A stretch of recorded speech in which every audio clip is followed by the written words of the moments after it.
Everybody, it's Nick Sorrentino against Crony Capitalism. I am glad you are here. This is the podcast for August 21st, 2024. Today we're going to talk about Trump and the RFK alliance, potential alliance. RFK Jr., I guess we should specify that. We're going to talk about competitive capitalism. We're going to talk about the establishment. So first, Trump and RFK Jr. So I have to say that RFK Jr. in many ways is not, somebody I would normally, be terribly fond of. Had you asked me about him 5 years ago, I would probably have written him off. But I would definitely not write him off today. Now, it is interesting. I mean, the fact that he stood up to the COVID cabal, or whatever you want to call it, explicitly, goes a long way in my book. I am not going to vouch for every single thing that he said or what he's done in his personal life. I think I probably disagree with his economics, which is, really vital. On many, many, many key points. I probably disagree with him on important political points also. But, he showed some guts to come out and call these people out. And he has been largely proven right. Taking on Big Pharma is no small thing. And then running a high-profile presidential campaign, essentially, against the grain, against the overwhelming, money river, also is pretty remarkable. And I will also say that last year I saw an interview that he did with Sean Hannity, and he talked about crony capitalism. He talked about how, what we have in this country is not actual capitalism. We have a crony capitalist system. Well, obviously this is music to my ears. I mean, we couldn't agree with him more. We exist in a crony capitalist system. So in that area, at least in principle, we totally agree with him. And, there are tons of areas where we probably would find common ground. Now, saying that, word comes that unless things have changed this afternoon, that RFK Jr. is considering essentially an alliance with Trump. Now, Trump obviously has plenty of crony problems too. Okay, we always have to say this. One of the things we used to say back in the day is that Trump is a mixed bag. And the thing is, he is. For a lot of people, it's like Trump is either good or bad. No one's like that. Okay. He actually has more nuance than most politicians by a good measure, actually, if you really start looking at some of his policies. Some of them make sense. Others do not. But anyway, we're talking politics here. So anyway, would an alliance with Trump make sense for RFK Jr.? And we gotta say, from a political perspective, we're not for or against anybody running for president.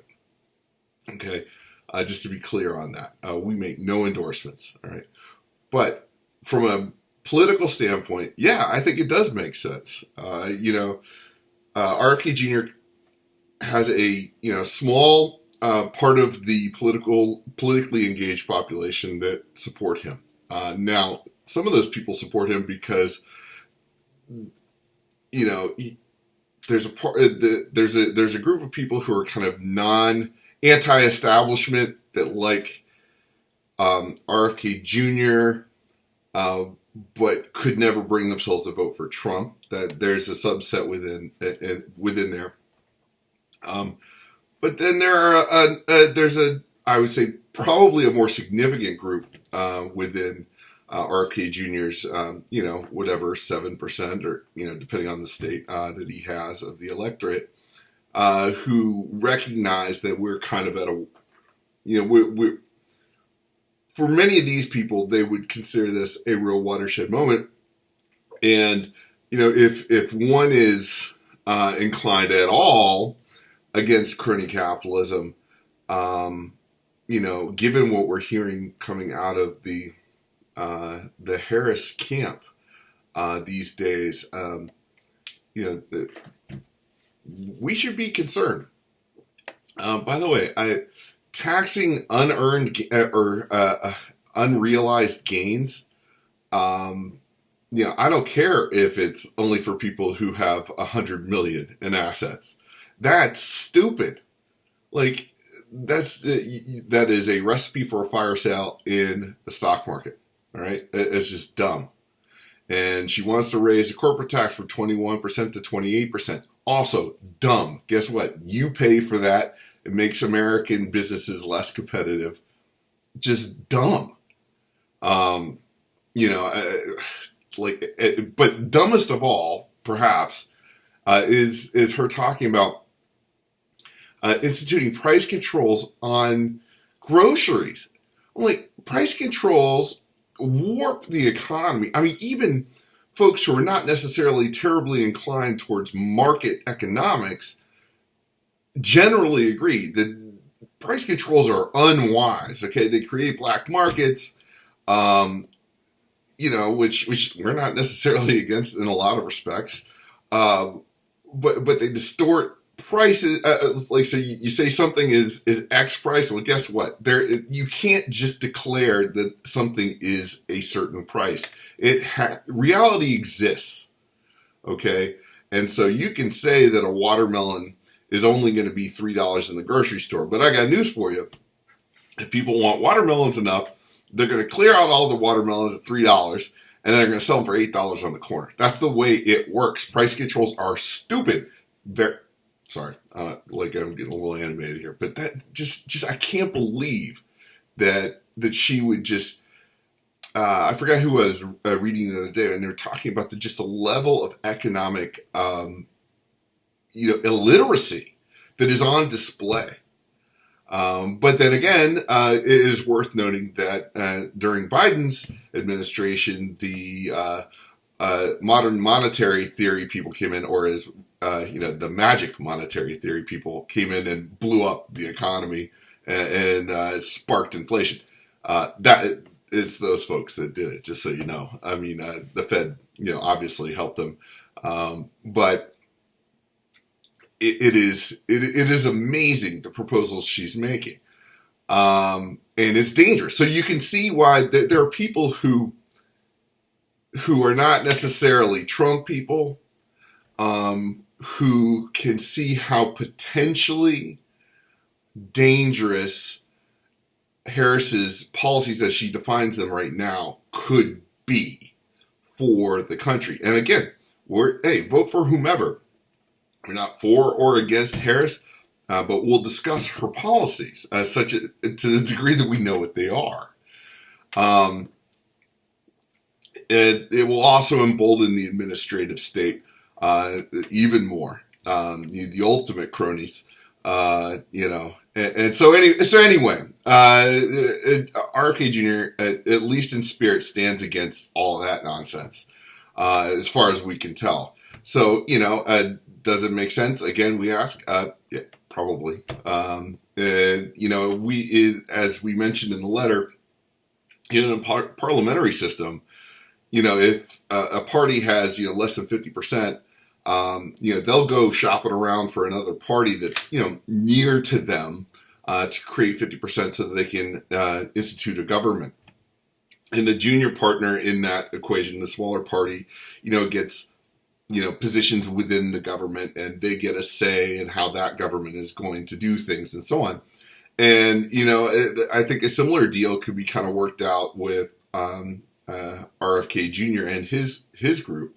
Where they have a legitimate say in some policy areas and in personnel choices. I don't know. I think it's a very interesting idea. And given how far out it appears the Harris camp is willing to go on this economic stuff, I don't know. I think with time, aside from the easy, I'm not gonna say it. But anyway, does an alliance make sense politically speaking? Probably for both of them. I think there's opportunity. I think they could win. Kamal's riding high at the moment, and hey, it was funny. I talked to a left of center friend of mine who watched the DNC last night, and they said something to me that I was surprised that they said, and they're like, I cannot stand Barack and Michelle Obama. And I'm like, what? So I wonder how much of that sentiment is kind of out there, bubbling around on the left too. I don't know. Maybe none. Maybe this person was a total outlier, but typically this person is not. Usually they have a good sense of kind of what's going on in that space. Anyway, so enough of that. I wanted to talk a little bit about competitive capitalism. Now, one of the things that makes capitalism great is competition. Okay, the idea that you build a better mousetrap. That is constantly the concept of creative destruction. Okay, markets are established. You make your money, but then competitors come in and they try to take your money from you. And take market share, and that is a good thing. That works for consumers. And if you're really good, you can stay at the top for a while. But eventually, like the system, it's like remember when Sears was the number one dominant retailer in America? I do. When I was a kid, every mall had a Sears, and you went to Sears. Sadly, I went to Sears to get sneakers. When I was a little kid. Man, those were hard to live down. But I mean, Sears was everywhere. And then suddenly, like, Walmart, engulfed them. And now Walmart's still around, but, Amazon is, whatever. So, that system works well for consumers. It creates, better products. It creates lower prices. And generally, that is a good thing. And so, as I just cited, there are examples where this is still true.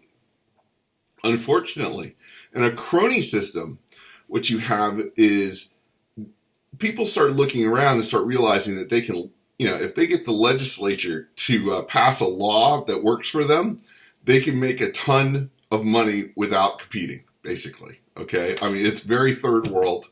We've always had it in this country, but it feels like it's gotten worse. Like the crony system has expanded. People are looking to the state to game the system for their benefit, which is particularly dangerous because people who want to compete in the marketplace, all right, who accept that there is risk and that innovation must happen and that they must build a better mousetrap, they kind of look around and go, it's not fair. Like, if I don't play the crony game, my competitor will, and I'll lose for sure. So, I need to go hire some lobbyists and get in there and get laws written for me. And that is a system, and slowly it's corrosive. It just eats away at a competitive economy, a dynamic economy. And that certain people become entrenched, both on the corporate side and in the government side. And in the end, the consumer loses, and society loses. And it's that crony system. We started this in 2011, largely as a reaction to the bailouts of 2008, but it has gotten worse. We need to get back to a culture of competitive capitalism where it's shameful to engage in the crony system. That's easier said than done. Money is money, right? Everybody wants a fatter bottom line. And as we say, crony capitalism has always been with us since society has existed, since governments have ever existed. But we can reduce it. We can have a disposition against crony capitalism. We can create institutions that are less inclined to enable crony capitalism. And right now, we're not doing that. we're doing the opposite. All right. Last thing I want to talk about is the establishment. So in a piece that we wrote recently, we talked about how, back in the 60s, you had these people who were like, talked about the establishment, 60s and 70s. Like, what was the establishment? Military industrial complex, the banking system, IBM, all of these this is the establishment. And these, younger lefties are like, fight it, fight the establishment. We want to do our thing. We want to think for ourselves and live our own lives. But somewhere along the way, the establishment, they became the establishment. It's like think of the Clintons. At some point they probably were in college, like talking about fighting the man or something, and they're smoking dope. I mean, not inhaling dope, of course, but just smoking it. Like a cigar, I guess. Anyway, but somewhere along the way they decided, I gotta run for governor. I gotta run for president. And then they do, and then they found these institutions where they try to, they get cozy with corporations and with all these big giant international institutions, and suddenly they look around, they're like, do not question authority, because we are the authority, right? And we are going to come down hard on you if you question authority. And that's what we have right now. The establishment is all about trying to push the information genie, suppress it, okay? The internet broke out, all right? And since Trump got elected, they've been trying to just crush it down. They've sought to limit, our fundamental, most important right in this country, the free speech, because they're frankly afraid of the everyday person, and now enormously more educated, by the way, thanks to the internet, actually voicing their opinions and asserting their power, because frankly the internet empowers people to an amazing extent. The everyday person has so much more power, the ability to express ideas, share ideas, and so on. And for the establishment, that is dangerous, because that's what you hear about: hate speech and malinformation and all this stuff. Okay, sure, there is hate. There's speech. Okay. But there is nasty speech. People are jerks all the time. I mean, that exists. I mean, way worse than jerks. Still, we have free speech. Sorry. If it offends, I'm offended every single day.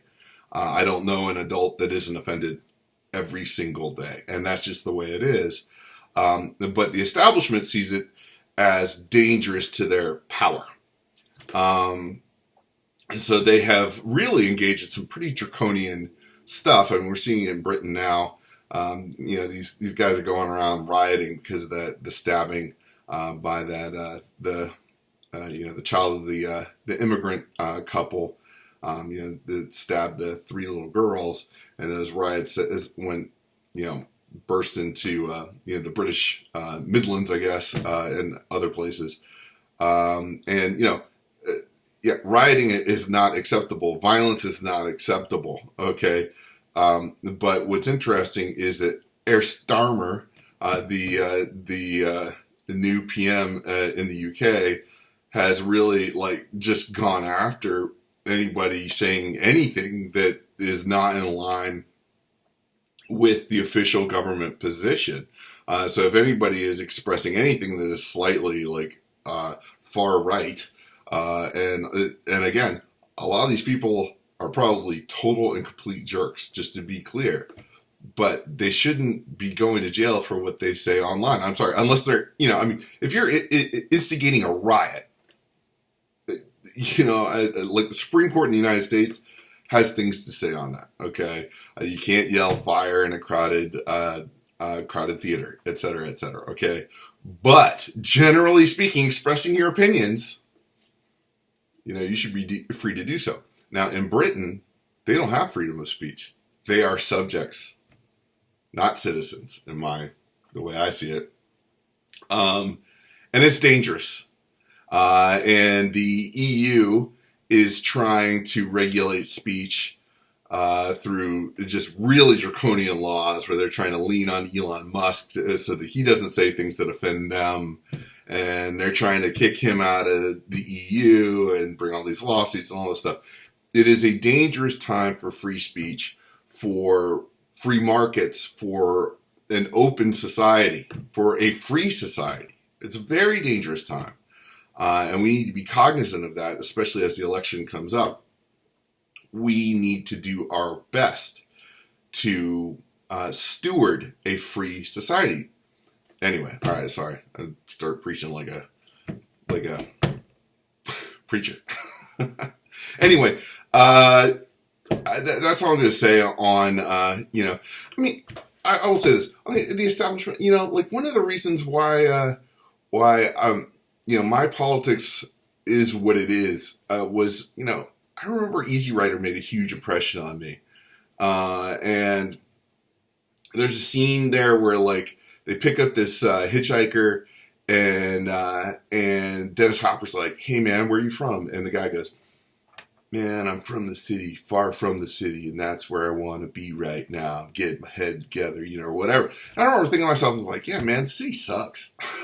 Like, if I ever get a chance, I want to get out so that I can mostly, live my life the way I want to live. Now, I live in suburbia. I mean, I never really checked out. It's not like I'm living off the grid, with a Harley Davidson in the back and, a barn or whatever.